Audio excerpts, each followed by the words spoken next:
nossa mensagem, nossa pregação vai ser dentro do tema do pactual, né? A gente costuma falar que a nossa comunidade tem a visão de ser uma comunidade pactual, missional, orante, né? E com compromisso com as Escrituras. Então, hoje, se a gente fosse selecionar dentro de qual quadrinho está dentro do pactual. Então, faz muito tempo que eu tenho vontade de compartilhar com vocês sobre vida de igreja, né? Sobre esse assunto.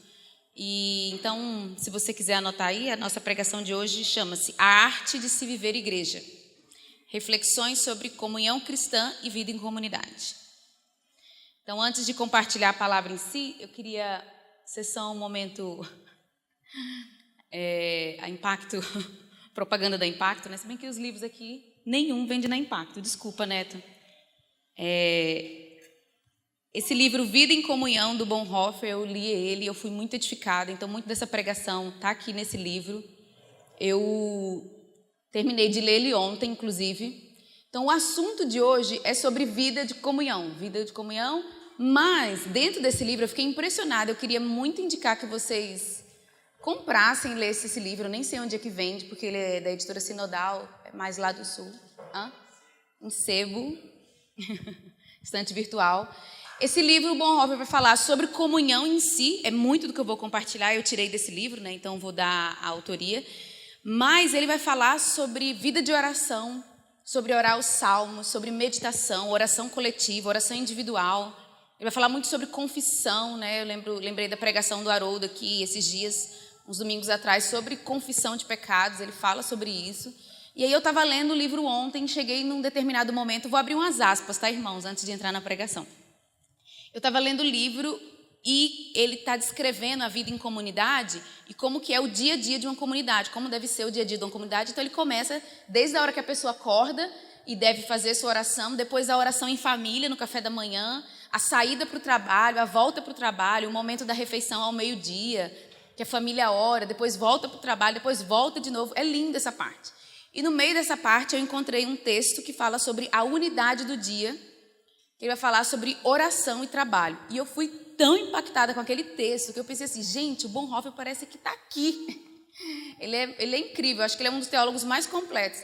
E ele falando sobre a necessidade de você unir no seu dia, não só na sua vida, mas no seu dia. Dia, né? Segunda, terça, quarta, quinta. Unir oração e trabalho.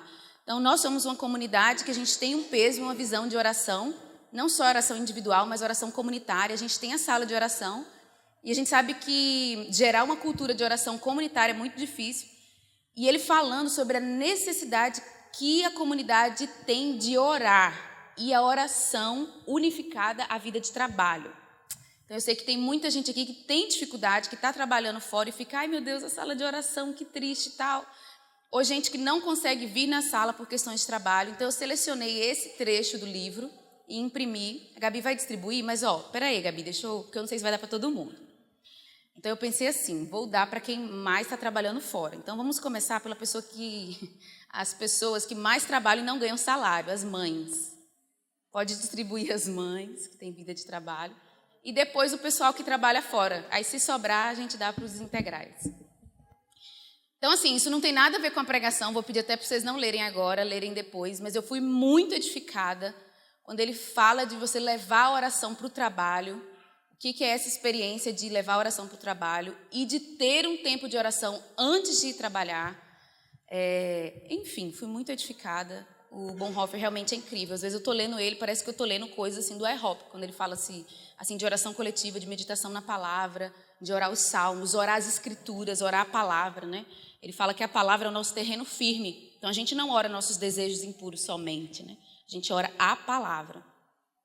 Então, esse é um livro que eu fui muito edificada, muito simples.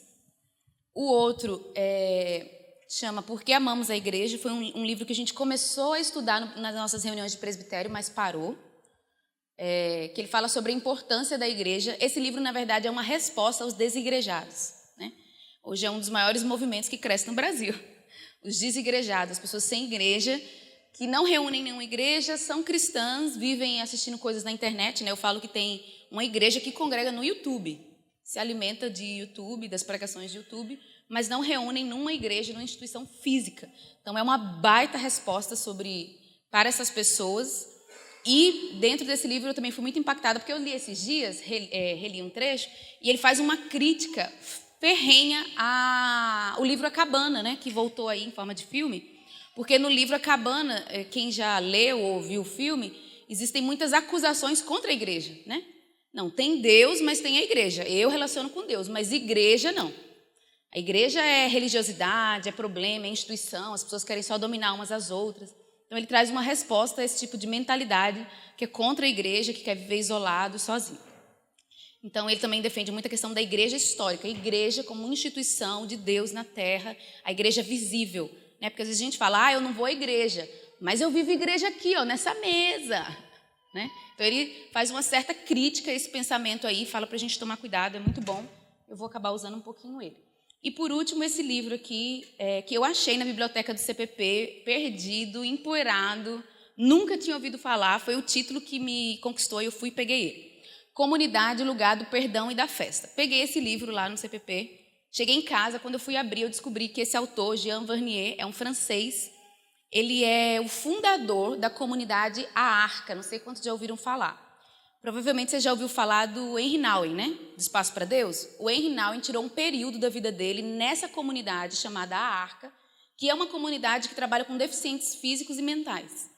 Então, pessoas com síndrome de Down, inclusive a Eleni esteve lá na Arca, em algum lugar do país, que tem várias espalhadas. A Eleni esteve lá. Então, o Henry Nouwen teve uma experiência, um tempo nessa comunidade, e esse é o fundador dessa comunidade. Então, não é um livro que fala sobre Bíblia ou expositivo sobre o que é a igreja. É simplesmente pura sabedoria. Você abre assim, é só as experiências dele sobre vida de comunidade. E comunidade para ele aqui não é só igreja, mas talvez muito semelhante ao CPP, por exemplo, né? Você tem um curso, você tem pessoas ali vivendo em comunidade, mas no caso dele também tem igreja. Então, é pura sabedoria. Ele fala sobre como entrar na comunidade, sobre festejar. A comunidade precisa ter festas, uma comunidade sadia tem programações fora serviço litúrgico, né? Por exemplo, tem uma parte, não tem uma parte que não seja boa desse livro. Parece que você está conversando assim com um cara. Ele fala sobre a importância de ter a voz na comunidade. Você fala, a importância de ter a voz, ele falando assim, que às vezes a gente fica tão histérico e emocionalmente louco, que a gente precisa de uma avó para cuidar da gente, fisicamente. Então, ele fala que muitas pessoas numa comunidade espiritual tendem a cuidar muito da vida espiritual e não da vida física. E esses são os papéis das avós, puxar a gente para esse cuidado. Então, coisas simples, assim, ele fala no livro.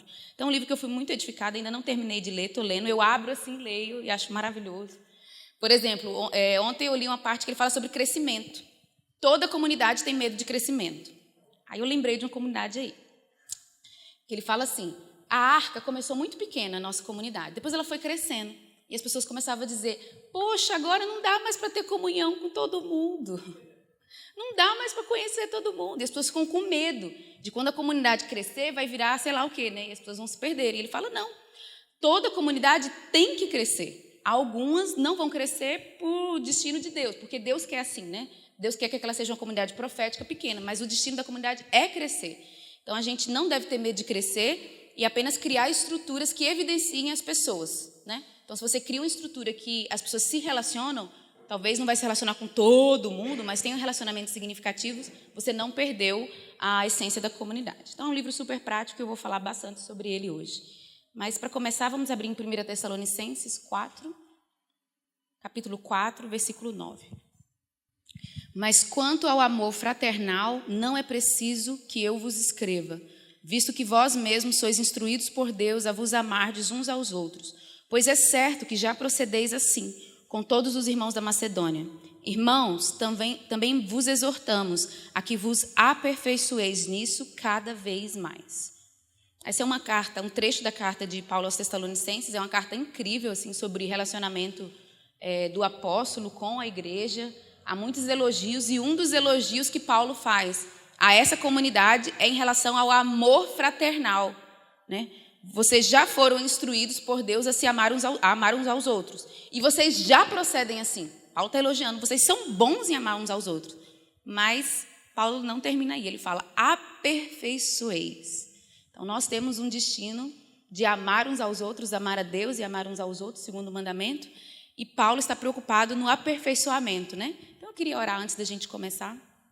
Vamos fechar os olhos. Pai, nós te pedimos tua graça nessa manhã, Senhor. Queremos ouvir a tua palavra, queremos que o Senhor nos edifique. Pai, nós te pedimos que o Senhor abra os nossos olhos, abra o nosso coração. Nós te pedimos a atuação do teu Espírito neste lugar, Senhor. Abre os nossos olhos para a tua palavra, para a sabedoria dos céus, para o entendimento dos céus. Nós pedimos que o Senhor edifique a nossa comunidade, essa igreja aqui em Montemor, Senhor. Nos edifica como teu povo, em nome de Jesus. Amém. Bom, então, já que a gente vai falar sobre igreja, eu preciso contar um pouquinho da nossa história, porque igreja é um assunto muito comum entre nós, né? Então, essa igreja aqui em Montemor tem muito a ver com o CPP, que é o curso que a gente tem na chácara, que tem muito a ver com a família Walker, o ministério, né, da família do seu João. E parte do ministério do seu João tinha uma ênfase na questão da igreja como igreja gloriosa. Então, esse sempre foi um assunto muito comum na nossa raiz aqui, né? A importância de orarmos pela restauração da igreja. A igreja tem problemas, nós oramos por isso. Então, quem fez o CPP teve muitas aulas falando sobre igreja, né? O sonho de igreja, o sonho de Deus é ter uma igreja, o plano de Deus e a realização desse plano, a igreja. Então, anos e anos no CPP, a oração que subia aos céus a Deus era: Senhor, restaura a igreja. Então, igreja sempre foi uma pauta no nosso meio, na verdade, às vezes até o santo graal, né? Nossa, igreja. Muitas pessoas não reuniam, porque todas as igrejas estavam com problema. Então, vamos esperar quando Deus restaurar a igreja. Então, a igreja sempre foi um assunto muito comum entre nós. Então, a gente decidiu, como diz o Ângelo, né, colocar o carro na estrada, né, o pneu no asfalto. Ou seja, viver a igreja. Começamos a igreja aqui em Montemor.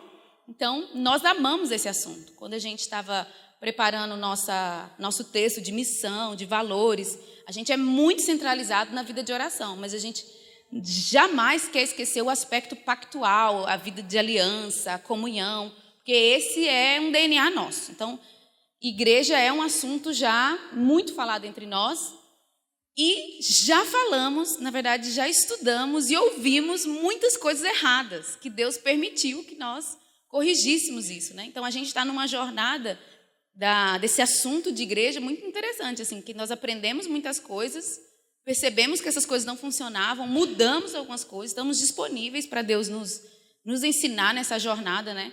Pessoas tiveram jornadas aqui individuais em relação à igreja, todo mundo chegou aqui com uma jornada. Já congreguei em tal igreja, tive problemas assim, já vivi coisas boas no passado. Cada um teve uma experiência com a igreja, né? Então, meu objetivo aqui nessa mensagem de hoje é tentar unificar um pouco o nosso pensamento sobre vida de igreja e, de forma mais específica, vida de comunhão, e tentar corrigir alguns erros que nós temos, às vezes nem porque alguém nos ensinou, mas porque a gente, por si só, chegou a conclusões erradas, né? Então, a primeira coisa que eu queria falar, antes de entrar em vida de comunhão em si, é falar sobre o evangelho, que não existe igreja sem evangelho, né? O que é a igreja? É a reunião dos filhos de Deus, aqueles que nasceram de novo, aqueles que foram afetados pelo evangelho, afetados pela cruz. Então, a comunidade do povo de Deus é a comunidade que se reúne ao redor de Cristo, ao redor da cruz. A igreja não é um grêmio estudantil. A gente não está aqui porque a gente é um clube de oração. A gente não está aqui porque a gente é um clube de jovens, apesar de ter muitos jovens. A gente não está aqui porque a gente tem um lema, sabe, nosso. Não. Nós estamos reunidos ao redor de Cristo. Igreja é isso, é estar ao redor de Cristo. Então, é até uma pergunta já para a gente se fazer no começo. Você está reunido ao redor de quê? Você veio aqui, você reúne aqui, essa mensagem tem muito a ver com quem reúne aqui, talvez. Você está reunido aqui por causa de quê? Aqui não é também um lugar de treinamento ministerial. Eu vim atrás de crescer no meu ministério. Isso tem a ver com outro departamento que tem aqui. Mas isso aqui é igreja, e igreja é ao redor de Cristo. Então, igreja surge por causa do evangelho, por causa de Jesus. Embora que muitas igrejas hoje mais se pareçam com empresas ou clubes do que com igreja em si, né? Então, o evangelho, o que o evangelho fez em nós? Nós éramos pecadores e parte do nosso pecado é solidão, é estar fechado, é estar totalmente, como Paulo Manzini fala, né, herméticos. Imagina um pote da Tupperware, que não vaza comida, né? Que a gente compra super caro esses potes. Esse pote é um pote hermético, fechado, nada passa. Esse era você, antes do Evangelho, totalmente fechado. Ninguém te acessava, nem Deus, muito mais os outros. Nem Deus em certo sentido, né? Vocês entenderam. Ou seja, não tem relacionamento com Deus. Você era fechado. Deus tentava falar do seu amor para você, mas você não ouvia. Então, o Evangelho é quando Deus, né, libera vida sobre nós. Você estava morto em seus pecados e delitos, Deus libera a vida e você passa a ouvir Deus e relacionar com Deus. E não só com Deus, com o outro também. Então, o Evangelho, ele destrói o império da solidão. O pecado sempre vai te levar para a solidão. Você está afastado do outro. Você está afastado de Deus e, logicamente, de todos os outros. Então, o Evangelho, ele dá uma rasteira em nós e nos lança para uma vida comunitária, uma vida de presença, a presença de Deus e a presença do outro. Então, a maior estratégia de Satanás para a vida do homem é isolar ele. Quanto mais sozinho Satanás conseguir te deixar, mais ele está feliz. Mesmo que você esteja na presença de outros, não estou falando só de presença física. Por exemplo, quanto mais você achar que o que você pensa na sua mente é o certo, é o verdadeiro, e que está todo mundo errado, mais Satanás está feliz, porque você é uma pessoa impenetrável. Impenetrável. Vocês já ouviram falar do mito de Narciso, né? Vem o narcisismo, né, que a gente fala bastante. O cara se olhou no espelho, não é nem um espelho, né, um reflexo na água. E ele se apaixonou. Ele ficou viciado nele mesmo ali, ó. Narcisismo. A palavra narcisismo vem do original narc, que é o mesmo para narcótico. Ou seja, o narcisista é aquele que é entorpecido consigo mesmo. A pessoa é viciada em si mesmo. É o trono do eu. Eu mando na minha vida, os meus pensamentos são os mais certos, eu estou mais certo, o mundo gira ao meu redor. Você está aqui, você tem que me servir, você tem que me amar, você tem que me suprir. Ai de você se não me suprir. Eu não posso te dar nada porque eu estou totalmente ocupado comigo mesmo. É o vício de si mesmo. E esse é o homem pecador. Esse somos nós antes do Evangelho. Essa é a realidade a nosso respeito. Nós éramos assim. Quer ver o pecadorzinho quando nasce? É a criança. Ela quer o quê? Ela quer o peito, ela quer comer. E ai, se você não der a ela. Nós nascemos pecadores, né? Nós queremos só sugar a vida dos outros. E o Evangelho vem e nos quebra em relação a isso. O Evangelho nos liberta de nós mesmos, das nossas próprias vontades, né? Então, a igreja é a reunião das pessoas afetadas pelo Evangelho. Não existe maior milagre na terra do que a igreja. Por quê? Porque o ser humano é individualista por si mesmo, o ser humano quer o próprio bem em detrimento do outro, e de repente Deus nos convida para viver uma vida de igreja que eu considero o outro superior a mim. É igual casamento, quando a pessoa fala, dois descrentes chega para mim, vamos divorciar. É óbvio. Porque casamento, assim como igreja, é um projeto tão alto e tão difícil que você só consegue pelo Espírito Santo. Os homens traindo por aí, as mulheres... É normal, por quê? Porque é o homem pecador. Viver em santidade, casamento de aliança, igreja, a aliança no corpo de Cristo é sobrenatural. Porque naturalmente o homem pecador não quer. Nós não queremos isso. Nós queremos ficar sozinhos, distantes. A gente quer até relacionar com o outro, mas para pegar um pedaço dele para o nosso benefício. As pessoas querem casar, está todo mundo casando aí no mundo. Por quê? Porque elas querem um benefício. A hora que não me beneficia mais individualmente, eu separo. Pode ver, a Roberta deve estar por dentro disso. A indústria do casamento cresce. As pessoas estão casando, mas elas não querem a aliança e o compromisso de dar para o outro, elas só querem receber. Então, a estratégia de Satanás é te deixar sozinho, é fazer com que você ache que a solução para a sua vida é ficar fechadinho, trancado, ninguém mexe com você, você não mexe com ninguém. Mas a estratégia de Deus é completamente diferente. Eu fico pensando em Adão, né? Deus criou Adão, botou Adão no Jardim do Éden. Gente, Jardim do Éden, não tem nada melhor que o Jardim do Éden. E os animaizinhos, deu trabalho para Adão, e está tudo perfeito. Ali é a perfeição da criação de Deus. Deus criou o mundo, né? Preparou o palco, colocou Adão. Tá bom, Adão, agora você já está no seu lugar, agora eu vou te dar um trabalho. Aí Deus veio e jogou Eva. Puc! Deus não quer que Adão fique sozinho. E está ali um versículo chave para nossa mensagem de hoje. Não é bom que o homem esteja só. Aí ele pega e coloca Eva. Puf! Estava tudo tão bem, né? Aí chegou e colocou uma pessoa. Quando você nasce, o que Deus faz? Ele te joga dentro de uma família. Tem um livro do Paul Stevens, Espiritualidade na Prática. Um dos capítulos do livro é sobre família. Esse capítulo me edificou muito. Que ele fala que a primeira disciplina espiritual de um ser humano é lidar com a família. É ali onde sua fé vai ser forjada. Porque seu pai é diferente de você, sua mãe é diferente de você, você vai brigar com seu irmão, Deus está te forjando na família. É verdade, para pensar, ninguém nasce do nada. Todo mundo nasce dentro de uma família. Então você já tem que aprender a conviver desde o primeiro minuto que você nasce. Criança cresceu, já tem um irmão para bater na cabeça dele. Já tem um irmão para pegar as coisas dele. Né?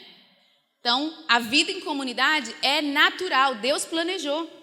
Então, desde que você nasce, você é jogado na família. E quando você converte, Deus te joga dentro da igreja.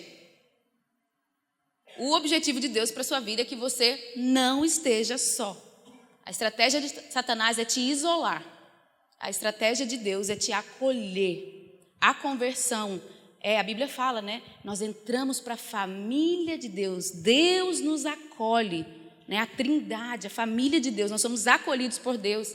E muito da conversão tem a ver com entrar para uma família. Ele é nosso Abba, nosso Pai. Eu estava assistindo uma série israelense, mas é tão lindo. O pessoal falando hebraico, aí o filhinho chega e fala, Abba! Nossa, eu fiquei tão emocionada. Eu nunca tinha visto assim na vida real. Não é real, mas é uma imitação. Falando Abba! Falando, gente, o judeu sabe exatamente o que Jesus estava falando. Quando ele falou que o Deus dos céus é o nosso Abba. Isso fala de acolhimento, de vida em comunidade. Então, conversão é ser jogado, né? Eu falo assim, brincando, Deus te joga para a vida comunitária, não tem opção para isso, né? Mas eu sei que relacionamentos são muito importantes, a gente fala muito sobre relacionamento aqui, e relacionamento é essencial, mas eu também tenho uma preocupação de que a gente não entre numa idolatria dos relacionamentos, né? Então, muito do que eu quero falar hoje é tentar equilibrar alguns pontos. Então, relacionamento importa, conviver importa, estar numa vida comunitária importa, é essencial, mas nós precisamos entender qual é o fundamento da nossa vida comunitária. Então, primeira coisa, o que é comunhão? A gente fala muito essa palavra, né? Comunhão. Vem aqui, irmão, tem uma comunhão, né, comigo. Vamos fazer um churrasco, vamos ter uma comunhão. Tem um livro do Pedro Arruda, que ele deu aula no CPP e ele define isso bem legal. Ele fala que comunhão é algo no espírito, tá? Existe uma diferença entre comunhão e relacionamento. Então, comunhão é no espírito e relacionamento pode ser na alma. Então, uma pessoa que chega e fala assim, um crente, fala assim, tive uma comunhão com um cara da faculdade. Ele é crente? Não. Então, não foi comunhão. Foi um bom relacionamento, né? A alma de vocês foi envolvida e tal, mas não é comunhão, porque comunhão é algo muito superior, é espiritual. Você só tem comunhão com quem é nascido de novo. Entende? Comunhão é algo no Espírito. E se a pessoa não tem o Espírito Santo, não é comunhão. Por mais que seja legal o relacionamento, investe nele, não tem problema. Você teve um momento legal com uma pessoa que não é crente, não foi comunhão. Foi um relacionamento, tem outra palavra que eu poderia usar? Afinidade, né? Isso tem a ver com a alma e é bom, não é errado, mas não é comunhão, tá? Então, tem uma definição do Bonhoeffer sobre comunhão. Ele fala, comunhão cristã é a comunhão por meio de Jesus e em Jesus. O que define aqui? Comunhão cristã é a comunhão por meio de Jesus e em Jesus.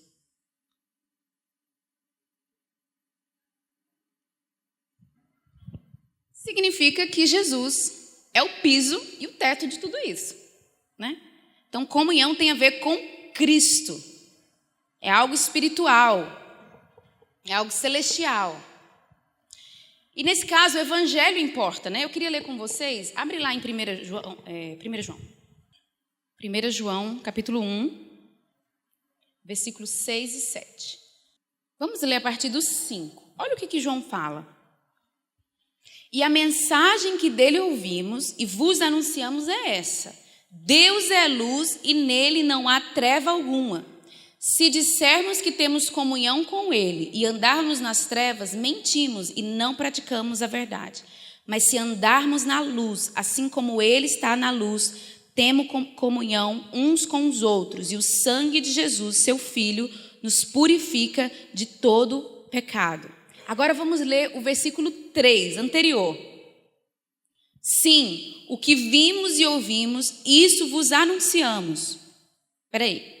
Antes ele falou de quem? No começo do capítulo? De Jesus, tá? Ele está descrevendo Jesus, né? Aquele que era desde o princípio. Aí ele fala, o que ouvimos, eles ouviram Jesus, o que vimos, eles viram Jesus, vos anunciamos. Para quê?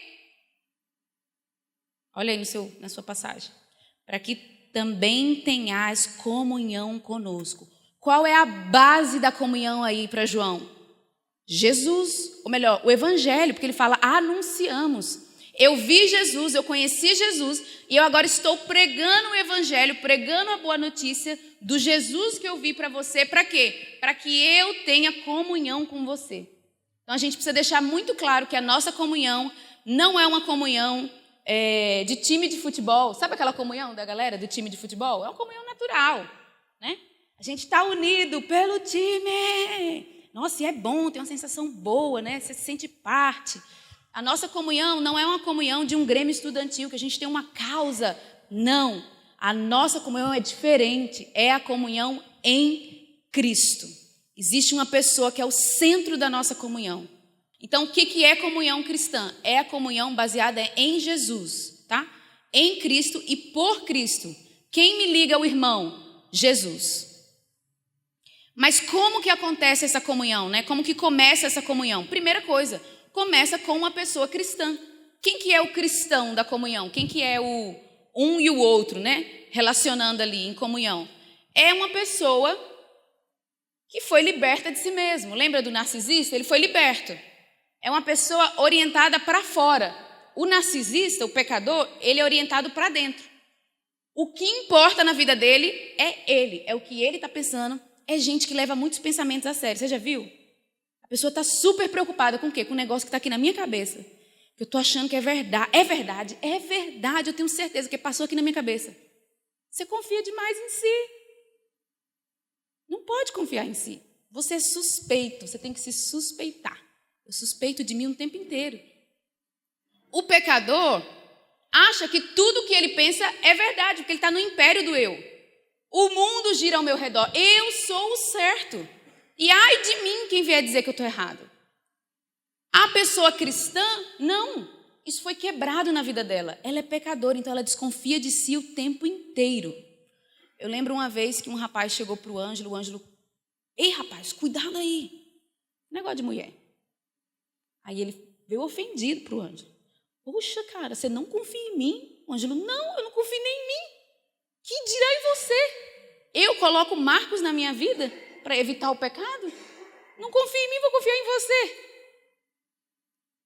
Aquele que passou pela cruz, ele desconfia de si mesmo e confia em Deus. A confiança que ele tinha em si é transferida para Deus. Então é uma pessoa orientada para fora, que saiu do seu subjetivismo. Ela é orientada para fora. O que é esse fora? É Deus, é a palavra de Deus. Aquilo que eu penso de mim não é verdade. As verdades sobre mim é o que a palavra de Deus que está fora de mim fala sobre mim. Eu não acredito no que eu penso todo dia. Sabe quando vem aquele sentimento? Eu sou uma porcaria, eu sou... Nossa, aqueles dias você acorda assim, todo mundo me odeia. Não, isso é mentira. As verdades sobre mim estão fora de mim. Estão na palavra de Deus. Então, a pessoa cristã, a pessoa convertida, o Filho de Deus, ele é orientado para fora. Ele é orientado por Deus, o que Deus fala a respeito dele. Ele é orientado pela palavra de Deus. E onde está a palavra de Deus? Gosto muito quando o Bonhoeffer fala sobre isso. A palavra de Deus está também na boca do meu irmão. Já parou para pensar como que você converteu? Tudo bem que tem exceções, né? A gente estava conversando isso, né, Neto? Tem muçulmano que Jesus aparece, ele converte. Não é seu caso, você não é muçulmano, para começar. Como que você converteu? Alguém te falou a palavra de Deus. Outra pessoa te falou a palavra de Deus. E na jornada cristã é impossível continuar a jornada cristã sozinho. Você não converteu sozinho e você não vai chegar até o fim sozinho. Onde que está a palavra de Deus? Está também na boca do meu irmão, como vocês estão me ouvindo agora. Então, por que vocês não devem deixar de reunir? Para ouvir a palavra de Deus que está na boca do meu irmão. Por que eu preciso relacionar? Porque eu preciso da palavra de Deus que está na boca do meu irmão. E aí vem a frase do Bonhoeffer que eu falei. Ele fala o seguinte: Deus quis que procurássemos e achássemos sua palavra viva no testemunho de irmãos, na boca de outra pessoa. Então, o cristão precisa do cristão para que lhe diga a palavra de Deus. E necessita dele constantemente. Necessita do irmão como portador e proclamador da palavra salvífica de Deus. Precisa do irmão exclusivamente pela vontade de Deus. Não é que eu preciso do irmão porque ele é muito bom. Não, é porque Deus quis que eu precisasse do irmão. E essa é a frase. O Cristo no próprio coração é mais fraco do que o Cristo na palavra do irmão. Vou ler de novo para vocês. O Cristo no próprio coração é mais fraco do que o Cristo na palavra do irmão. A gente tem que ter muito cuidado. Assim, a gente acha que tudo que vem na nossa mente e no nosso coração já é Deus. Irmãos, a gente tem um Espírito Santo dentro de nós e a gente tem nossa alma. Às vezes, muitas coisas que a gente coloca com a assinatura de Deus embaixo são pensamentos nossos naturais. E a gente precisa desconfiar disso.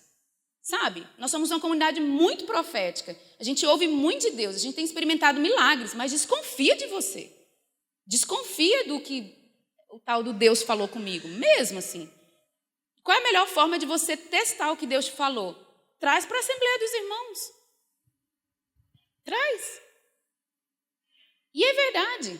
O Cristo dentro de mim é fraco em relação ao Cristo do meu irmão. O que significa? Bonhoeffer está mandando você ter muito cuidado com uma vida espiritual isolada, que às vezes tem até cara de espiritualidade e parece muito espiritual e de muita oração, mas na verdade é só uma solidão com um verniz de espiritualidade. É uma pessoa fechada que ninguém acessa. A igreja evangélica hoje é isso. As pessoas ouvem de Deus, aspas gigantescas, Deus me falou isso e pronto. E Deus não fala através do irmão. Deus só fala como falava nos profetas do Antigo Testamento. Deus não fala através do outro. E eu tenho uma notícia para te dar. O evangelho e a vida cristã do começo ao fim é a palavra de Deus na boca dos outros. E o pior é a palavra de Deus no lápis, ou melhor, na pena dos outros. Outros escreveram essa palavra que a gente ora. Não existe vida cristã sem o outro. Deus decidiu usar o próprio ser humano para comunicar a sua palavra. Isso não desfaz o fato de você ter experiências individuais com Deus que te mantêm. A gente vai falar sobre isso mais para frente, né? Então, como que começa a comunhão cristã? Começa com uma pessoa cristã que acredita que Deus usa o outro para falar comigo. É assim que inicia a comunhão cristã. Não tem comunhão se você não acredita nisso, que Deus fala através do outro. Tem um livro, Cartas a um Jovem Calvinista, isso mesmo. Sempre quando é coisa assim, eu olho para o Neto que aí me vem a memória. Cartas a um Jovem Calvinista. No meio do livro, ele está falando contra o orgulho. Por quê? Porque muita gente descobre o calvinismo e fica tipo assim, igual Herbalife, vendendo calvinismo, né? Quer saber do calvinismo? Fale comigo. Agora o quê? Rinodê. E ele fala, cuidado com orgulho, jovem calvinista. Quando você aprendeu o calvinismo, cuidado com orgulho, do tipo, eu sei e vocês são um bando de burro. E no meio desse contexto, cuidado com orgulho, ele fala de amizade espiritual cristã. Ele fala assim, a amizade, assim como a ceia, várias outras coisas, são sacramentos, são meios da graça de Deus para tocar a nossa vida. Então, você precisa ter amizades cristãs que te edifiquem, que te exortem, que te ajudem na caminhada. É um trecho do livro. E é basicamente isso aqui. Então, como que começa a comunhão cristã? Com uma pessoa cristã que acredita no outro, que já foi liberta do império do eu e está aberta para o outro, né? Segunda coisa sobre o que acontece na comunhão. Ela é mediada por Jesus. Esse é um ponto muito importante, gente. Significa que Jesus me apresenta ao outro e eu sou apresentado ao outro por Jesus. A comunhão, assim como todas as experiências da vida cristã, elas apontam e devem ter a base de Jesus. É Jesus que me leva ao outro, é Jesus que me apresenta ao outro. Não é os meus próprios olhos, tá? Comunhão não é algo que você faz com suas próprias mãos, assim. Vocês vão entender. Como costumam ser as nossas relações, né? Tem um teólogo que fala muito sobre isso. Como que costumam ser as relações humanas? O Ângelo também repete muito isso que ele fala. Muitas vezes é assim. Tem o eu e o isso. O que é isso? O isso. O objeto. Não tem eu e a pessoa, tem eu e isso. Muitas vezes a gente relaciona com as pessoas como se elas fossem objetos. E a gente não percebe. É tipo assim, fulano serve para mim para isso. Não para minha empresa, né? Para o meu próprio benefício. Eu relaciono com fulano porque ele vai me dar isso. Ou seja, ele é um objeto para mim. São pessoas que têm dificuldade com limites. O outro tem limites. Quer ver um exemplo disso que você faz? Alguém erra com você. Tá vendo? Gente, aquela pessoa que pecou com você é uma pessoa com fraquezas. Quando a gente julga o pastor, né? Não, o pastor fulano fez isso comigo. Ele não é isso. Ele não é um pastor da estrela, né? Não tem as bonequinhas estrela? Ele não é um boneco pastor, que você dá corda e ele funciona para você. Ele é uma pessoa com fraqueza. Ele não é isso, ele não é o objeto pastor. Percebe? A gente faz isso direto. A gente relaciona com as pessoas sem piedade. Por quê? Porque elas são um objeto. O que esse objeto vai me fornecer? É o eu e o isso. Mas também tem o contrário. Tem o isso e o tu. É quando eu sou um objeto. Normalmente tem muito a ver com pessoas com problema de carência, problema de aceitação. Eu me transformo em um objeto para ser usado porque eu quero alguma coisa.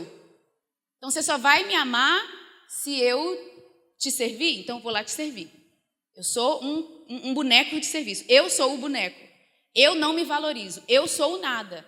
Não existe o eu na relação. Existe só isso. Eu sou nada. Eu sou um puro objeto. E qual é o certo? É o eu e o tu. Eu sou uma pessoa.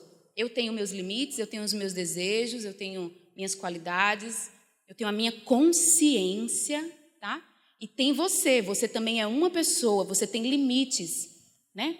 Por exemplo, eu quero ser amigo de fulano. Calma. Aquela pessoa é uma pessoa, ela não é um objeto que você leva igual o seu ursinho para casa, sabe? Ui.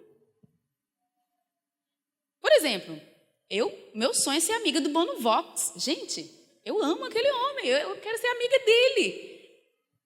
Mas eu não posso. Ele não é um objeto. Sabe? Às vezes a gente relaciona com as pessoas como se elas não tivessem consciência, sentimentos. Isso diz muito respeito. Isso fala muito sobre respeito, sobre limite do eu, do outro, né? Então, às vezes a gente relaciona como objeto. Então, o certo é, eu sou uma pessoa e você é uma pessoa. Isso também, às vezes, no casamento acontece muito. Não, você está aqui para me suprir, você está aqui para me fornecer dinheiro, me fornecer amor e pronto. Peraí, mas você também tem seus deveres para comigo. Sempre dá esse problema no casamento. Então, a verdadeira comunhão é quando Cristo me apresenta o outro e eu sou apresentado ao outro por Cristo. Cristo é o mediador do nosso relacionamento. Cristo não é apenas o mediador do nosso relacionamento com Deus. A gente fala muito isso, né? Cristo é o nosso mediador com Deus. Ele é nosso mediador no relacionamento uns com os outros. O que isso fala na prática? Que o Evangelho determina como a gente relaciona. Eu relaciono com paciência, o amor é paciente, é benigno, é bondoso. Às vezes a gente exige muito do outro, às vezes a gente perde a paciência rápido, às vezes a gente quer só sugar o outro, às vezes o outro está nos sugando e a gente fica com raiva, tem que ter paciência também. Cristo nos media nas nossas relações, Ele nos sustenta nas nossas relações, Ele é que nos empodera para relacionar. Porque igreja é onde estão os pecadores. Talvez numa empresa e lá fora, fulano não fosse amigo de cicrano, mas aqui dentro vocês se encontram. E nós precisamos de Cristo para mediar essas relações. Então a nossa comunhão não é baseada na pessoa em si.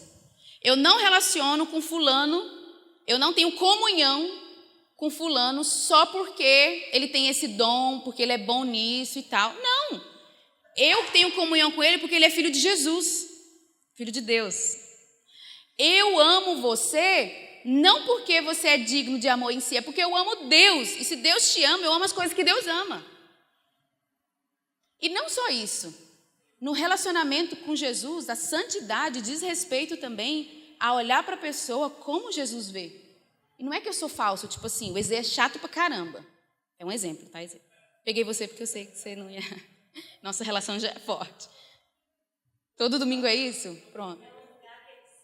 O Ezê é super chato, mas eu chego para ele e falo, te amo em Cristo, Ezê. Nossa, Ezê. Não, o evangelho vai tocar a minha vida de uma forma que até a chatice dele eu vou aguentar, vou suportar, a gente vai falar sobre suportar, mas eu amo ele porque eu vejo qualidade nele. Porque eu vejo Jesus na vida dele. Jesus está trabalhando na vida dele. E isso fala sobre outro ponto também. Comunhão é para a eternidade. Olha para o irmão que está do seu lado. Você vai ver ele a eternidade inteira. Por que a gente tem que se resolver com os nossos irmãos? Porque você vai encontrar com ele no céu. No reino, sei lá o quê. Nós estamos eternamente unidos. É igual casamento, né? O exemplo que a gente fala. Eu e o Ângelo, a gente briga muito. Mas a gente se resolve. Por quê? Porque não vai ter que divorciar, não vai divorciar. Então a chatice dele vai ter que mudar, porque eu vou viver com ele o resto da vida. Por que com o Ângelo eu pego rápido e ele me pega rápido? Porque a gente tem uma aliança. Eu não posso ser a chata, porque ele vai viver comigo para sempre. É o princípio de não falar em divórcio. Não tem divórcio. Então, já que a gente vai viver para sempre, vamos se resolver? Na igreja é a mesma coisa. Desculpa te dizer, mas você vai estar unido à comunhão dos santos eternamente. Então, por isso, você tem que se resolver com seu irmão. Aquele irmão que você tem problema, vou te dizer uma coisa, você vai ter ele para sempre. Se você fugiu de uma igreja porque você tinha problema com tal irmão, você vai encontrar com ele na eternidade. E por isso que nós temos que resolver. Nós estamos eternamente unidos em Cristo. Isso é muito sério. Mas agora, passando para uma outra parte, eu queria falar sobre alguns princípios para uma comunhão verdadeira e sadia. Então, só revisando, comunhão cristã, ela é baseada em Cristo. A comunhão começa com pessoas cristãs de verdade, que já estão quebradas, né? Então elas se tornam acessíveis ao outro, ela crê que a palavra de Deus está no outro e ela precisa disso. Também está fundamentada no fato que Jesus media a nossa relação, tá? Nós precisamos aprender a deixar Jesus mediar a nossa relação e também nós estamos unidos eternamente, então nós precisamos ter essa comunhão agora, porque vai ter para sempre. Agora, alguns princípios para comunhão sadia. Primeira coisa, entender que comunhão não é um ideal. Presta bem atenção nesse ponto. Comunhão cristã não é um ideal, é uma realidade. Muitas pessoas leem sobre comunhão, estudam comunhão ou não. Ou chegam e têm várias ideias sobre comunhão e fica com esses ideais na mente do que é comunhão. E começa a exigir dos outros esse ideal. Comunhão não é um ideal, é uma realidade. Assim como existe a realidade da justificação, da santificação, a cruz de Cristo proporcionou comunhão.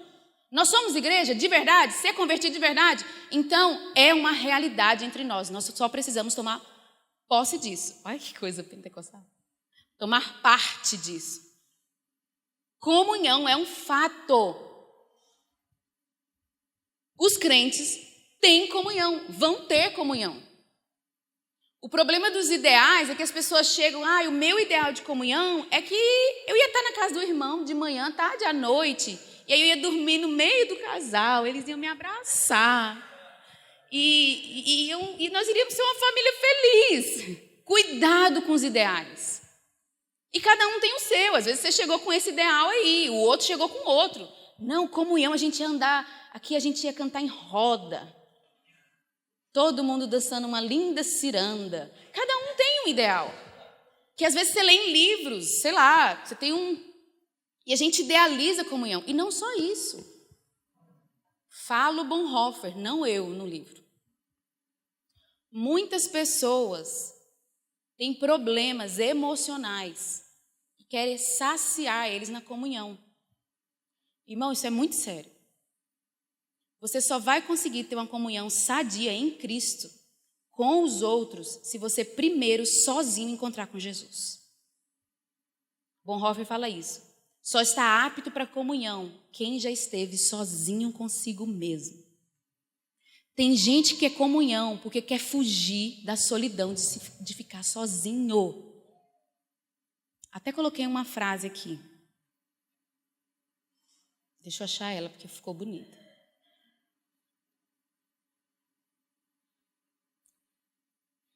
Temos que ter cuidado com pessoas que precisam de Jesus, não de comunhão. Comunhão, que é encontrar Jesus do outro, só vem depois de um encontro pessoal e solitário com Jesus. Pessoas com problemas de carência, identidade e transtornos emocionais não precisam de comunhão, mas de evangelho ou de atendimento médico. Era para vocês rirem essa parte. Mas é verdade. Temos que ter muito cuidado em não ocupar um lugar que só Jesus pode ocupar na vida do outro. Isso é um alerta para pessoas, principalmente com dons pastorais. Às vezes a pessoa precisa de cura em Jesus, não na comunhão com você, porque não é comunhão. Ela não está te dando Jesus. Ela está só sugando sua vida.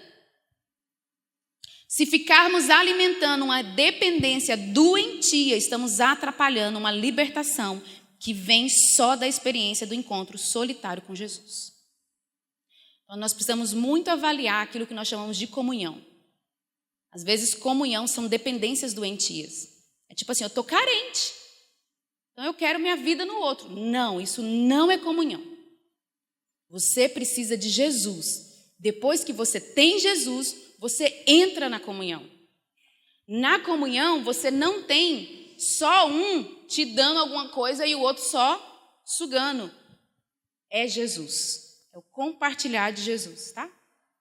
Por mais que isso não quer dizer que comunhão você só vai ter com pessoas do mesmo nível espiritual. Não, você vai ter no nível mais fraco. Você vai dar de Jesus para ela. Talvez às vezes você dá até mais de Jesus para ela do que ela te dá. Mas de alguma forma ela está te dando também.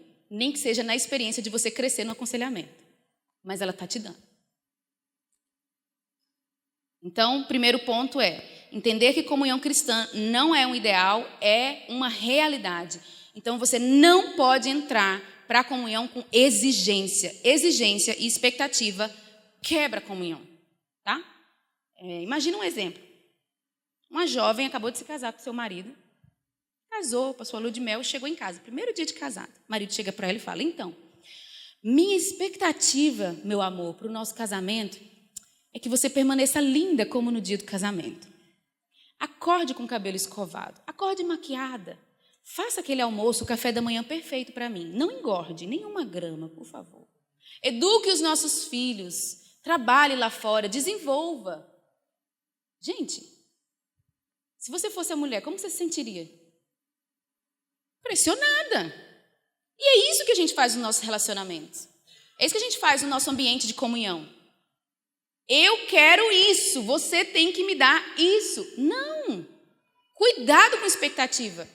Expectativa é você lançar uma exigência para o outro que quebrou a barreira do tu do outro. Ele é isso agora.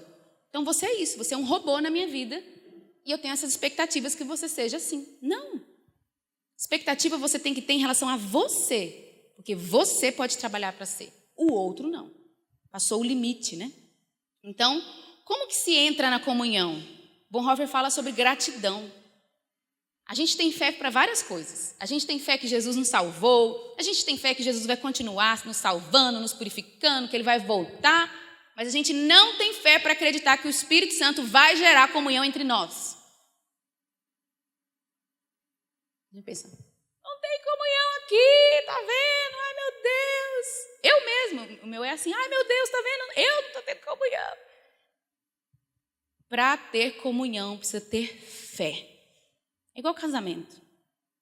Para casar, tem que ter fé. Eu preciso ter fé. Não no Ângelo, mas no Deus que cuida do Ângelo. Então eu preciso ter fé que Deus está sobre essa igreja e Ele gera comunhão. O Espírito Santo vai nos levar a ter comunhão, vai nos levar à glória de Jesus através do relacionamento uns dos outros, da edificação mútua. Eu preciso ter fé, não exigência.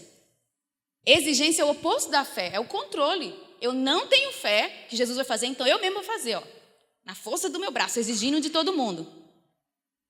Gratidão.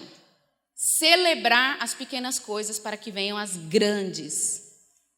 Você teve um momento com o irmão que foi bom, né? Você viu Jesus no irmão, você foi edificado. Celebra aquela pequena coisinha, porque aquilo vai crescer. Se você não está aberto para o pequeno, você já quer lá o grandão, você está jogando expectativas e ansiedade numa coisa que não vai acontecer. Você vai acabar matando isso. Então, qual é o ponto central? O ponto central é que comunhão cristã não é um ideal que eu devo buscar, mas é uma realidade de Deus da qual tomamos parte. Então, a base da nossa comunhão é Cristo e eu preciso estar consciente disso. Que a obra dele na cruz vai liberar acesso nós uns aos outros. Acesso para quê? Para eu ficar mexendo na vida do meu irmão dentro dele, igual, sei lá, anatomia? Ah, agora que eu tenho acesso à vida do meu irmão, eu fico cutucando ele por dentro. Ah, deixa eu mexer na sua vida. Não. O objetivo da comunhão é Cristo ser glorificado. Jesus está sendo glorificado nisso? Não. Então não é comunhão. Eu não estou mexendo na vida do meu irmão porque eu tenho prazer de mexer na vida dos outros. Não. Eu quero ver Jesus crescendo em você. Eu quero te dar um pouco de Jesus, que eu estou vendo que nessa área da minha vida eu tenho um pouco mais que você. Deixa eu te dar. Jesus está aparecendo nas nossas relações ou a nossa igreja está virando consultório psicológico? Embora que, assim, considero consultório psicológico. Acho que muitos de nós, inclusive, deveriam de ir. Então, o que é comunhão cristã? Eu sou apresentado por Cristo ao outro, eu tenho acesso ao outro, o outro tem acesso a mim. Para quê? Para nós encontrarmos Cristo e em Cristo nós sermos beneficiados. E quais são essas bênçãos? Conhecer mais a Cristo e crescer nele.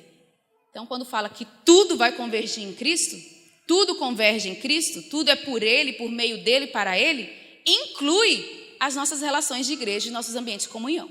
Tá? Ele é o foco. Existe uma diferença entre a comunhão espiritual e essa comunhão que a gente poderia chamar de relacionamento, afinidade na alma. O Bonhoeffer chama de comunhão anímica, ou animal, ou natural, né? A comunhão cristã, ela é espiritual, ela é focada na palavra de Deus, né? Ela é orientada para fora, ela é orientada pelo Espírito, o sopro de Deus, ela é orientada para a luz, né? A gente leu, né? Se andarmos na luz, temos comunhão. Nas trevas, não. E a comunhão espiritual cristã, eu amo o irmão por amor a Cristo. Na comunhão anímica ou natural, né? O que guia a comunhão são os meus desejos animais. É o meu desejo de possuir o outro. E aí surgem invejas, discórdias, ciúmes, relações doentias. Nós não podemos colocar a placa de comunhão em problemas nossos. Essa é uma comunhão, vamos dizer assim, das trevas. Eu coloquei a placa da comunhão, mas na verdade eu tenho um monte de problema interior. Eu amo o outro por amor a mim mesmo. Gente, como é fácil isso ser mascarado, né? Eu dou um presente para o outro. Nossa, que lindo! Você gastou seu dinheiro, você comprou um presente, você lembrou do outro. Eu comprei esse presente porque eu quero comprar ele para mim. Eu dou isso de mim porque eu quero você trabalhando para mim, para sustentar as minhas emoções. Nós temos que ter muito cuidado com isso. Muito cuidado. A verdadeira comunhão nasce da solitude sadia. Então é aquilo que a gente já falou. Você precisa se resolver com Jesus. E existem momentos na vida cristã que você entra num quarto sozinho com Jesus e ninguém mais pode entrar. Existe muito da vida cristã que é comunitária, mas existe muito da vida cristã que é você olhando nos olhos de Jesus. E nesse momento ninguém pode te ajudar. E se te ajudar, vai te atrapalhar. E não precisa ter medo de Jesus, né? Ele é manso e humilde. Então, para caminhar para o fim, eu queria dar alguns conselhos para uma vida de comunidade. Eu não estou sabendo da hora. 11h20? Vai ser bem rápido. Alguns conselhos para a vida de comunidade. Então, a gente já entendeu que nós fomos regenerados, que comunhão tem a ver com Jesus, tem a ver com ser convertido. Então, eu falei um pouco dessa comunhão que é mais específica, né? Comunhão cristã. Mas agora eu queria falar um pouquinho, abrir mais o escopo e falar da vida de comunidade, alguns princípios para a vida de comunidade em si, né? Nós somos igreja, mas a gente chama também de comunidade, que é esse aspecto um pouco mais interno, né? Da igreja. Primeira coisa é a capa desse livro. Comunidade é um lugar de festa e de perdão, tá? Isso aqui tem muito a ver com que nós temos de visão para a nossa vida de igreja. O que significa lugar de festa e de perdão? O autor fala que o casamento é isso também. Que casamento é festa, então você tem a festa do casamento, não tem? Nossa, a festa do casamento é demais, é linda, é alegria, ninguém briga, é uma festança. Vai para a lua de mel, mais alegria ainda em dobro, tal, parará. Quando volta da lua de mel, acabou a festa, ele fala, é o luto, é o momento do luto. É o momento que parte do seu eu vai morrer por causa do outro. Então ele fala, casamento é festa, mas é luto também. Vai ter os momentos que você vai precisar ceder, vai precisar morrer. Então muita gente não avisa para os outros que tem isso no casamento, né? E ele fala que comunidade é a mesma coisa. Comunidade é lugar de perdão. Por que perdão? Porque o teu irmão vai pecar contra ti. Então, assim como você precisa ser avisado que no casamento vai ter briga, eu lembro que eu recebi um conselho. Primeiro ano é difícil, viu? Vai brigar muito. Mas deixa eu só te falar, todo mundo passou por isso. E foi bom para mim. Eu brigava muito e pensei, nossa, fulano passou por isso. Tão bonito o casamento dele, não consigo nem imaginar. Mas passou. E comunidade, igreja, é a mesma coisa. Vem para cá, vem com expectativa boa, mas saiba que uma hora o teu irmão vai pisar no seu calo. Uma hora o pecado do teu irmão, que era dele, porque você está perto dele, vai te ferir. Então, comunidade é luto e é perdão. Tem a ver também com confissão de pecados. Irmão, você já parou para pensar o que é Jesus dizer? Confessai-vos uns aos outros e vossos pecados serão perdoados. O que Jesus fez? Ele pegou a autoridade de Deus e deu para o meu irmão. Qual irmão? Ângelo? Ivo? Não. Qualquer um dos meus irmãos é capaz de ouvir a minha confissão de pecados e liberar perdão sobre mim em nome de Deus. Olha a importância que o meu irmão tem. Seus pecados serão perdoados e você vai ser curado. Pelo quê? Confissão de pecado ao irmão. Olha a importância que Deus, a autoridade que Deus delegou para o corpo de Cristo, para os irmãos, né? Então, comunidade é lugar de perdão. Muitas pessoas têm problemas de pecados e não foram libertas porque não confessam. Eu não estou falando só de confessar e receber um conselho depois. É confessar como uma atitude de submissão à palavra de Deus e na fé de que o perdão proferido pelo meu irmão é o perdão de Deus que me cura e me sara. Isso é seríssimo. Pessoas com doenças espirituais, porque não têm a prática da confissão. Então, a comunidade ele tem esses dois aspectos, né? Um aspecto parece mais sombrio e outro mais alegre. Comunidade é lugar de perdão, de luto, mas é também lugar de festa. Esse livro eu fiquei impressionada. Depois eu vou passar para as meninas aqui. Ele fala, toda comunidade tem que ter momentos de festa. Tem que festejar.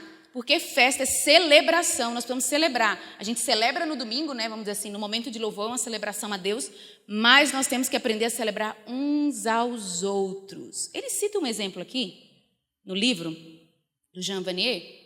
Ele fala o seguinte, aqui na nossa comunidade, a Arca, na hora do almoço, às vezes a sobremesa é laranja.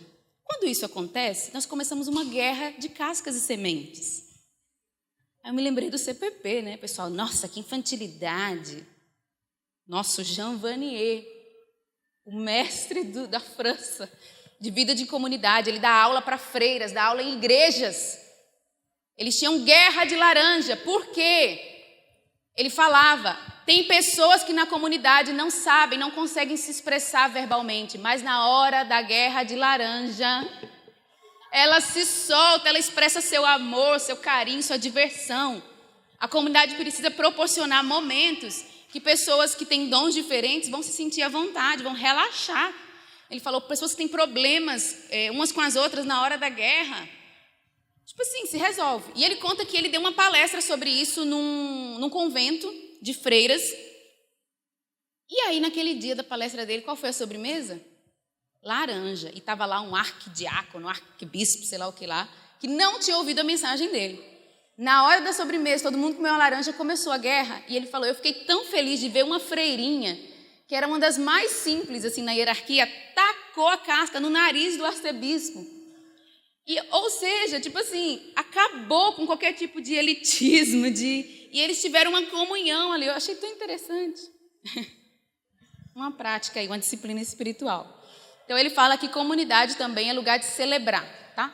De festa, da gente se celebrar. Ele fala sobre você promover festas para as pessoas ficarem à vontade, para as pessoas se soltarem, para as pessoas se sentirem amadas. Às vezes a pessoa não consegue te dizer que te ama, mas num jantar ela leva um prato e aquilo demonstra o amor. Pessoas que não conseguem falar, mas em festas elas se soltam, né? Segunda coisa, é uma frase que a gente usa muito e quem não conhece precisa conhecer. Igreja é um lugar macio para cair. Tem muito a ver com o ponto anterior. Igreja precisa ser um lugar que você cai, mas cai macio, porque a gente te sustenta.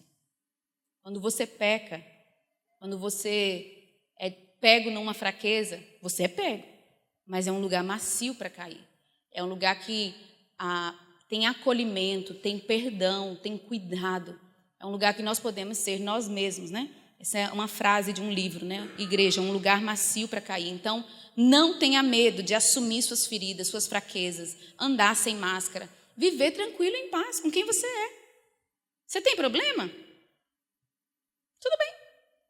Eu também tenho. Confissão de pecados, né? Lugar macio para cair fala disso. Eu vou confessar meu pecado, porque eu sei que eu não vou ser apedrejado, eu vou ser acolhido, perdoado, cuidado, exortado, claro, né? Terceiro, migre de a comunidade para mim, do eu para a comunidade. Então, muita gente relaciona com igreja como se fosse restaurante. É comum. É a nossa geração, o nosso momento atual no Brasil é isso. Estou procurando uma igreja que tem uma boa salinha para as crianças. Mas que fora a salinha para as crianças tem ar-condicionado, porque meu marido passa muito calor. Acontece muito isso. É o quê? É a comunidade certa para mim. Né? Então, eu estou indo para um lugar que vai o quê? Me servir. Tudo bem se você chegou assim aqui. Que bom, porque Deus pelo menos te trouxe. Mas agora é hora de migrar do eu para a comunidade. O que eu posso beneficiar essa comunidade? Como que eu posso acrescentar essa comunidade? Essa comunidade, vou te falar, viu? O pessoal não trabalha muito, não. É tudo missionário de oração e tal. Ninguém quer trabalhar. Vem aconselhar os jovens para trabalhar. Vem mesmo. Abre uma empresa aqui e põe esses trecos tudo para trabalhar para mim, então. É você acrescentar a comunidade, não ficar de fora. Não está boa para mim, não. Hoje o que nós temos no Brasil, é pessoa migrando de comunidade para comunidade porque está procurando uma comunidade certa para mim. O Ângelo dá um conselho, abra a sua. E as pessoas vão fazer o mesmo que está fazendo com você. Não busque comunhão, cultive comunhão. O que é culto? Qual a diferença de buscar comunhão e cultivar comunhão? Buscar comunhão é assim, eu estou buscando um ideal de comunhão. Cultivar é o seguinte, já existe uma semente aqui, já existe a realidade da comunhão. Nós já fomos afetados pela cruz, nós temos o Espírito Santo em nós. Então eu cultivo, a realidade já existe, então eu vou cultivar essa comunhão. Como que eu cultivo a comunhão? Estar junto. Tem gente que quer ter uma comunhão assim no espírito, uma coisa assim, tipo, nem gasta tempo com a pessoa. Tipo assim, a gente vai se encontrar, só da gente ver, a gente vai ter uma comunhão, fomos edificados. Não, gasta tempo com os outros. O Ângelo fala, né? Gasta tempo sem fazer nada, porque uma hora vai chegar. Não exija, dê. Você sente falta de comunhão? Não fale. Estou com falta de comunhão. Vá atrás das pessoas. E é um ponto 5. Uma comunidade sadia não tem espectadores, tem atores. Nossa maior tentação é sentar na comunidade e falar, tá tudo errado, tá faltando isso, isso e isso. Fazer igual reunião de empresa. E qual a solução que você sugere? Não a solução que você sugere. E o que você vai fazer para mudar isso é um ponto do Jean Vanier. A comunidade é um lugar onde as pessoas se responsabilizam por si própria e pela comunidade. É uma frase dele. Cada membro da comunidade é responsável por seu próprio crescimento e pelo crescimento da comunidade inteira.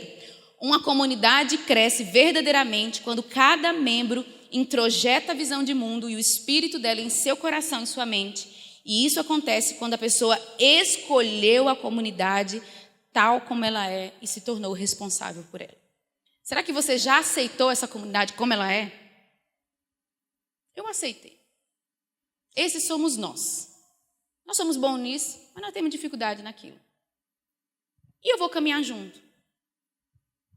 E eu vou tentar resolver. Sabe por quê? Porque eu sou parte dessa comunidade. É a mesma coisa no casamento. Será que eu já aceitei meu marido do jeito que ele é? Tal como ele é? E não me torno simplesmente alguém que fica exigindo mudança dele, mas está junto com ele para ajudar? Tem muito a ver com comunidade, né? Você não deve estar pagando para ver. Você deve estar incluso no barco. Se envolver. O que você pode dar? É parte da aliança, né? Vamos fazer uma aliança, um contrato? Eu vou te dar isso. E você? Às vezes a gente faz aliança muito unilateral. Estou aqui nessa comunidade e quero, viu? Vocês me alimentem com a palavra, eu quero pregação boa. Se não for ungida, por que perdeu? Eu perdi meu tempo, acordei cedo, podia estar assistindo Globo Esporte, vim aqui assistir uma pregação e você não está ungido. Você não tocou meu coração. Esdras, por que você não ficou com ungida para me abastecer? Você é responsável pelo culto de domingo. Quando o louvor é ruim, quando o turno é ruim, eu custo te dizer, a culpa é de todos vocês. O que eu posso dar nesse culto? O que eu posso dar na minha reunião caseira? Ai, minha reunião caseira é tão chata. Deve ser porque você não participa. Talvez se você se envolvesse, às vezes você chegar para o pastor, né? Como que eu posso ajudar você? Não, a gente vai para a reunião caseira, tipo assim, eu cheguei do trabalho, eu caí na reunião caseira e eu só estou com sono. Eu lembro quando hoje eu recebo igreja na minha casa, Deus falou comigo, a partir das 4, para de trabalhar, arruma a sua casa, arruma seus cabelos, arruma a sala e arruma o seu interior. E Deus falou para eu cochilar à tarde também, porque senão eu fico com muito sono e fico mal-humorada na reunião. É o que é isso? Se prepara para dar de você naquele dia. Às vezes a gente não dá. É tipo assim, a coisa que eu estou ali. Me serve aí. Ponto 7. Comunidade também é um lugar onde a individualidade é celebrada. Seus momentos sozinhos, seus momentos em família sozinhos, com seus amigos próximos sozinhos. Muita gente tem ideal de comunidade comunista. É tipo assim, é um na casa do outro o tempo todo. Embora que a gente é assim, né? Tem gente que gosta, tem gente que não gosta. A gente tem que celebrar as diferenças. Não, então eu vou dormir na sua casa, você vai dormir a minha o dia inteiro. Não vou nem ter casa, vamos ter uma casa só junta, vamos todo mundo orar aqui. Não. Tem momentos que você precisa estar sozinho. Tem momentos que você precisa estar você e sua esposa. Tem momentos que você precisa estar só sua família. Só os seus amigos. Nossa comunidade vai crescer. Sabe o que vai acontecer com a gente daqui a alguns anos? O dia que uma criança for fazer uma festa, fizer aniversário, o pai não vai querer fazer festa, porque vai ser tanta criança que vai ficar muito caro. Sabia? Vai acontecer isso. Porque é muita gente. Estava acontecendo isso lá na Bethesda. A menina estava me contando. É tanta criança lá, para mais de 100 moleque. Aí a mãe não pode fazer uma festa, não fica caro. Chamar criança e as famílias. Às vezes uma coisa mais reservada. Não é comunismo. O padrão de Atos não significa que todos recebiam a mesma quantidade financeira de dinheiro. Na comunidade, nós vamos ter pessoas com menos dinheiro e com mais. E não tente equalizar isso. Se o seu irmão comprou uma TV de LED 100, 200 polegadas, celebra a compra dele. Ele trabalha e pode ter isso. Você é um missionário de oração? Se alegre de você não poder ir no Chris Burger. Porque foi uma opção sua. E Deus está nisso. Deus está nos dois. A gente não pode tentar equalizar as coisas. Em Atos fala que não havia nenhum necessitado. Nós não podemos deixar ninguém passando fome, ninguém com aluguel devendo, nada disso. Mas eu não posso ter o mesmo nível do outro. E o outro não pode ter o mesmo nível que eu. São decisões diferentes, não é comunismo. Não é comunismo. Eu nunca esqueci, irmãos, o dia que o Maurício Cunha esteve aqui no SEDEC. A gente jantou lá em casa, a Roberta e o Felipe estavam com a gente. Aquele dia, para mim, foi um dia, assim, cortante. Eu lembro que eu não dormi aquela noite, eu anotei tudo que ele falou. O Ângelo chegou para ele e apresentou todo o nosso objetivo aqui, né, de ser uma sala de oração, mas que tem justiça, ter pessoas que trabalham na sociedade, na cidade, influenciam e tal, e assim, assado. Chegou no final e falou, se você conseguir isso aqui vai ser uma nova Genebra, porque o plano que você tem para Montemor é muito grande para uma cidade tão pequena. E ele falou assim, mas tem uma coisa, para mim aquilo foi uma palavra de Deus, tem uma coisa, o diabo vai tentar vocês em uma coisa, é de vocês não aprenderem a se respeitar em missões diferentes. Aquele que trabalha não deve chamar aquele que somente ora de preguiçoso. E aquele que ora não deve chamar quem trabalha lá fora de ativista. Eu senti aquilo uma palavra de Deus para nós. A gente quer ter gente trabalhando lá fora? A gente quer, trabalha, fica rico. Para a glória de Deus e a glória do Convergência. Você quer ser missionário de oração? Não quer trabalhar, quer viver da obra, ser sustentado para estar de manhã até a noite diante de Deus? Sim! Nós honramos sua escolha. Então, a coisa que a gente mais vai aprender aqui, vai ter que aprender, é a se respeitar em nossas missões diferentes. E isso diz também a respeito nas nossas contas bancárias diferentes, as nossas casas diferentes, nossos carros diferentes. Não é comunismo. Eu quero que esse lugar seja um lugar que os pobres fiquem à vontade. Mas eu também quero que seja um lugar que o cara muito rico também fique à vontade. E às vezes a gente tem isso, a gente tem preconceito com pobre, mas a gente também tem preconceito com rico, porque a gente olha para o rico e fala assim, não, tem tudo isso aí, não vai glorificar Deus não, viu? Não, acho que não dá conta não. Acho que o rico não passa não para o reino não. A gente tem isso. Nós precisamos eliminar isso da comunidade. Não é comunismo, é diferente. Então, celebrar as diferenças, as individualidades. Nós somos pedras, não tijolos e nem massa. Os limites do eu vão continuar, né? Eu nunca esqueci, vou dar um exemplo aqui, vou citar a pessoa, mas não tem problema. Lá no CPP, como a gente tinha pouco dinheiro e tudo a gente dividia, né? Eu lembro que o Arlindo uma vez comprou uma barra de chocolate e pediram para ele. Ele falou, não. Menino, parecendo que caiu um meteoro. Pá. Não. Mas claro que individualista, pecador. Não, é dele. Deixa ele ter a barra de chocolate dele. Se ele quiser dar, beleza. Se ele não quiser, está tudo bem. Não peçam barra de chocolate e fatia de bolo na casa dele. A cara dele, né? Eu chego lá, Elisa, tem doce aí para mim? Aí o Arlindo, esse é meu, não dou. É dele. Eu não posso dizer que ele é individualista. Gente, tem coisas que são nossas e vão ser nossas e não vou emprestar para você. E não fica com raiva se eu não te emprestar. O dia que eu não te emprestar meu carro, não te emprestar minha VAP, não fica com raiva. Não fica exigindo que eu tenho que emprestar a VAP. Senão eu vou exigir de você trabalhar e comprar a sua. Desculpa, gente, estou empolgada. Se nós ficarmos iguais, nós temos o perigo de nos tornarmos uma seita. Ponto 8 e último. Devemos correr do fantasma da uniformidade, né? A característica da Igreja Universal de Cristo é que são pessoas, são povos de todas as tribos, raças e línguas.